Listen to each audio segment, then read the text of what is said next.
Welcome to the CrownLife Ministry. Now get ready for Living Faithfully with your host and teacher, Pastor Jedidiah. Hi, this is Pastor Jedidiah with CrownLife Ministry and our ministry, Living Faithfully, where you give us just 10 minutes or maybe 30 minutes to speak a word to you that can touch your heart and change your life forever. Well, a lot of us will be traveling home for the holidays, for Christmas, maybe for New Year's. We'll be going back to the place where we were born. And so today I shared a message in the Spanish language about that. And it's from Luke chapter 2, verses 1 through 7. And we're going to look at that today. And what I learned from that is something that is very exciting. And I wanted to share with you before you go home for your holidays, back to your hometown. So let's just call this message Going Home. Going back to the place where you were born. And so this is what is happening here in Luke chapter 2, verses 1 through 7. And it's actually titled, Jesus is Born. And it's true. That's what happened. Jesus was born. But there's some very important things that we can learn for this holiday season. So Luke chapter 2, starting in verse 1. At that time, the Emperor Augustus ordered a census of the Roman Empire. This was the very first census taken while Quirinius was governor of Syria. All the people went to register in the cities where their ancestors had lived. So Joseph went from Nazareth, a city in Galilee, to a Judean city called Bethlehem. Joseph, a descendant of King David, went to Bethlehem because David had been born there. Joseph went there to register with Mary. She had been promised to him in marriage and was pregnant. While they were in Bethlehem, the time came for Mary to have her child. She gave birth to her firstborn son. She wrapped him in strips of cloth and laid him in a manger because there wasn't any room for them in the inn. So that's the Christmas story, the story of Jesus, the birth of Jesus that we have all heard. But I'm going to tell you something else. Most of us have came to the conclusion that Joseph and Mary, or the family of Jesus, was a poor family. Maybe they didn't have the financial resources to get a hotel room. And as a result, they ended up in the place where the animals slept. I can tell you in my own life, I've always thought of Joseph and Mary as being people who didn't have financial resources. They didn't have the money maybe to get that room that they needed. But we go back and we look at the story. This is a homecoming story. Joseph is coming back home to the hometown where all of his family and descendants had been born and where they came from. If you think about the story of the Waltons and Walton Mountain, you know, it's about coming home for Christmas, coming back home to Walton Mountain. And that kind of gives you the concept of what was going on. There was a census that was going to be taken. The people had to be counted. And so Joseph went back to Bethlehem because that's the place where his great grandfather, David, had been born, in Bethlehem, the house of bread. It was a place that was known for growing wheat and for producing bread. Bethlehem actually means house of bread. And so here we find Joseph taking Mary to Bethlehem to register for that census. He's going back home. All the people that are in that town, or most of them, are likely relatives of his.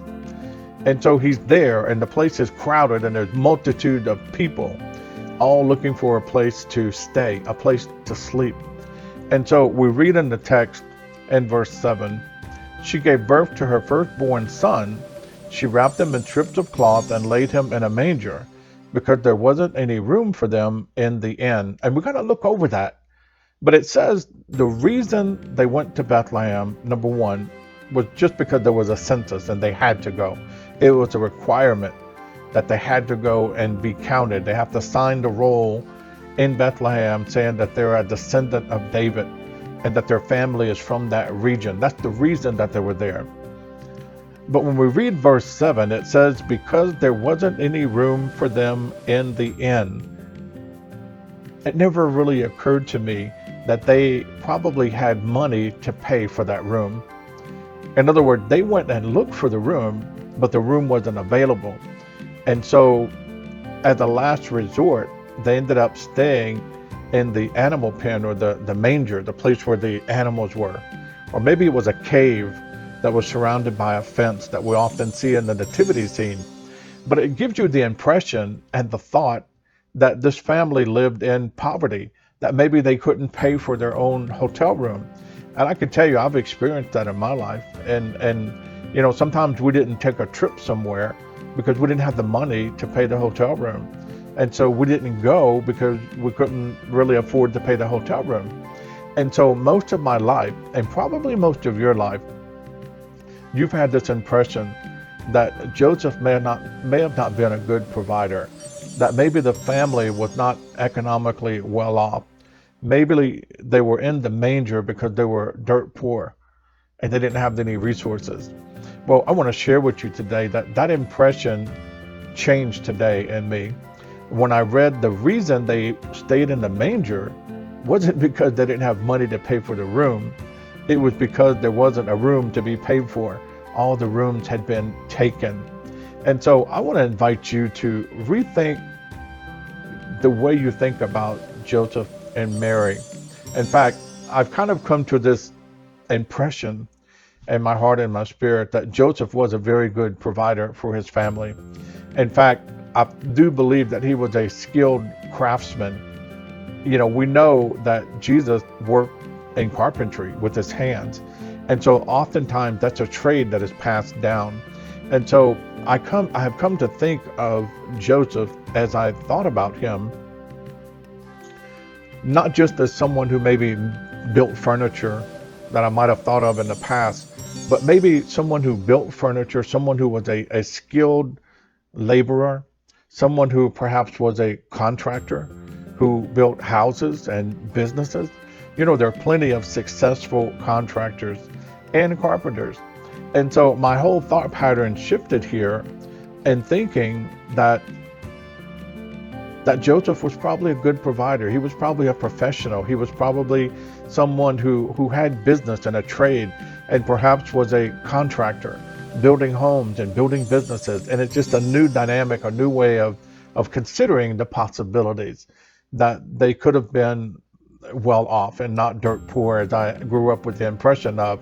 And so that's one of the things. The other thing is, you know, when we go home for the holidays, usually we haven't seen our family in a long time, and maybe there's some people we only see once a year, and there's always, you know, Aunt Thelma that gets on your nerves, or Uncle Benny that talks too much, or someone who's always looking to pick a fight. You know, there's a lot of dynamics that goes on within families. And so I think some of that could have happened in this story. These family members were coming from a long distance, and they were gathering in the hometown in Bethlehem, where all of their descendants have came from. And I think there must have been some difficulty there, some difficult moments, some eccentric people, some people who were troublemakers, some people who were, you know, cracked silly jokes, some people who gave other people hard times, you know, some people who maybe had altered egos. All of that was in the mix, just like it is today. And so I had the impression through the Holy Spirit that maybe when I was reading this, that maybe this impression that Joseph and Mary were dirt poor came to me because maybe some of their family members saw them in the manger with the baby and kind of attributed to them, look at Joseph, he's dirt poor. He can't provide for his family. Look, his wife is having a baby among the animals and the filth of the sheep pen. Look at him. And they began possibly to criticize him just by what they saw with their eyes. And perhaps he was really a successful person. And there's nothing wrong with poverty. If you're a hardworking person and you provide for your family and you earn, there's nothing wrong with not being rich. All I'm saying is I've had this impression all my life that Joseph and Mary lived in poverty. But now my impression is shifting that maybe he was a really good contractor, a really good skilled worker. And just like this text says, they laid him in a manger, not because they didn't have money for a room, but they laid him in a manger because there wasn't a room for them in the inn. In other words, they went to the hotel, they went to the front desk, they requested a room because they were going to pay for a room, but there wasn't a room to be had. That's a lot different than not being able to pay for a room. But the other point I'm making is it's entirely possible that some family members saw them in that situation and began to talk among themselves and began to crack jokes and began to say to one another, oh, look how poor they are. Oh, look, he can't provide for his family. Oh, poor baby, born in a manger in the dirt among the animals. If his dad was a better dad, he wouldn't be that way. You know how people can be. And so this concept, I think, could be something that passed down generationally. And we all came to the conclusion 2020 years later that, yeah, they were dirt poor. They didn't have the room they didn't have the money for a hotel room. When in reality, that's not what the text is saying. It says the problem wasn't that they didn't have money for a room. The problem was there wasn't a room available to be rented. And so I want to invite you in this Christmas season to be really careful, all of us, as we gather together as family and friends, to not allow these negative concepts and thoughts or these little conversations about other people take place. It's not healthy, it's not good. And as you can see, this kind of thing can go on generationally for thousands of years. The things that you say about your Aunt Thelma could go on for thousands of years. The things that you whisper about your Uncle Tom, that he drinks too much, and or your cousin that he's got some kind of a problem. That kind of talk can go on for generations and generations and affect children and families. And so as we gather this Christmas and this New Year, let us put aside all of that.